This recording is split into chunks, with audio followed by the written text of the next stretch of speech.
Welcome to One Take Wine. What are we even doing here? Yep, today I'm gonna play Flavolets.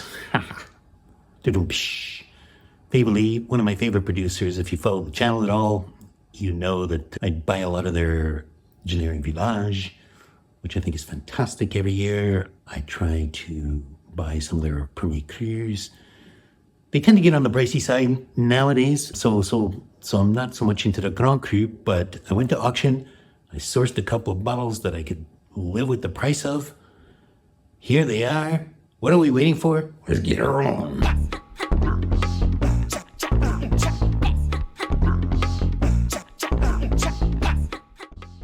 What do we got in the glass? Check out that color. Oh gosh, that's worrying. That is worrying when I see that kind of a color. I'm not a happy camper when it comes to white Burgundy. The first wine we're drinking is a Faiveley of Bâtard Montrachet from 2008. Again, one of my favorite vintages in white Burgundy, but unfortunately these days, I don't know how the bottles were stored, where they come from when I buy them in auction, etc., etc. So it's a bit of a buyer beware situation because, you know, they're 15 years old, 16 years old now. Maybe they're getting a little riper than they should be. I mean, if you look at that color, it's very, very suspicious. On the nose, though, on the other hand, it's very honey, very peachy, very almost beeswax. Delicious. Oh, that's really good. There's a lot of, there's peach. First of all, the predominant flavor to me is very ripe peach. The white peaches, you know, when they're juicy and just like dripping down your chin in the middle of summer. Touch of honey for sure. There's some mint in there. Something drying, maybe lavenderish. There is a beautiful floral presence in this. It's a big wine, hence the color. It's a big, fat, juicy, how do you do, here I am kind of wine. Fantastic. I mean, it's really got some drive.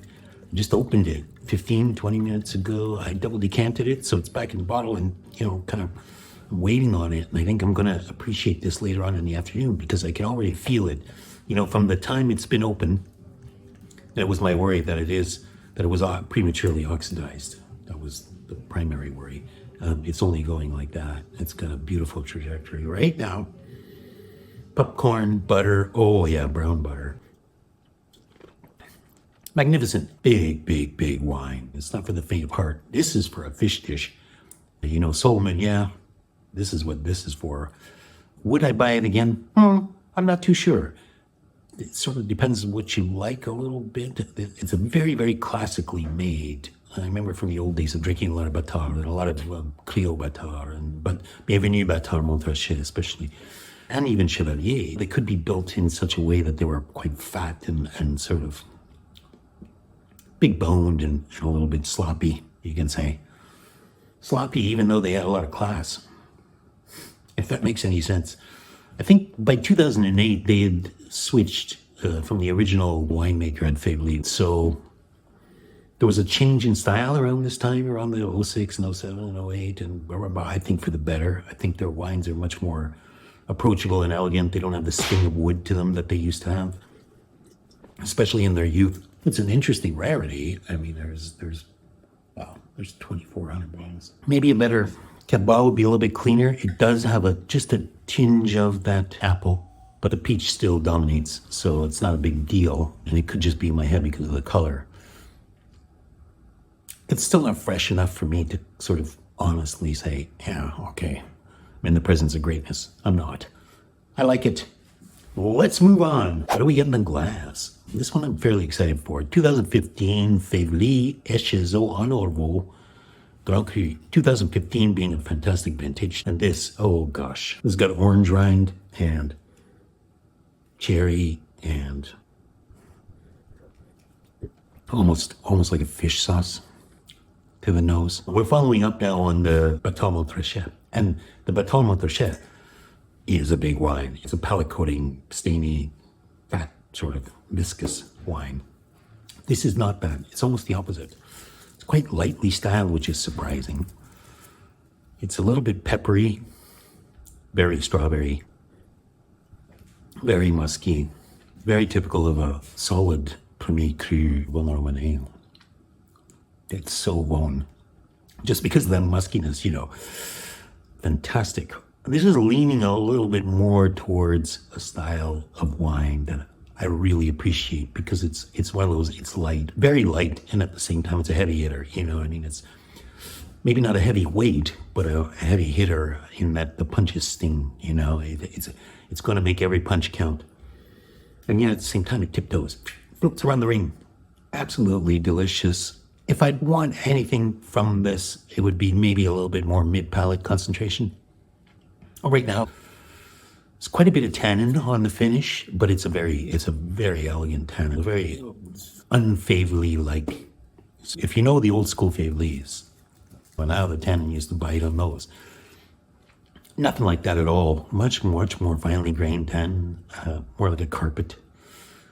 It's kind of drying still, so I think it has time to go and it's going to develop and could use a touch more acidity maybe, could use a touch more brightness to it. But I'm not sure I'd want to tamper with the balance, that sort of musky fishiness of it. And then that sweet strawberry fruit that lulls you into this kind of head fog whirl. Good length, not super long. I think the Bâtard Montrachet was much longer. Not much longer, but longer still. This is a really nice drink, a very classy one compared to the Bâtard. I like when Echézeaux is made in this style. Like I said, a bit more mid-palate, and it would be probably a higher performing and much more popular wine. So in one way, it's good that it isn't. Delicious.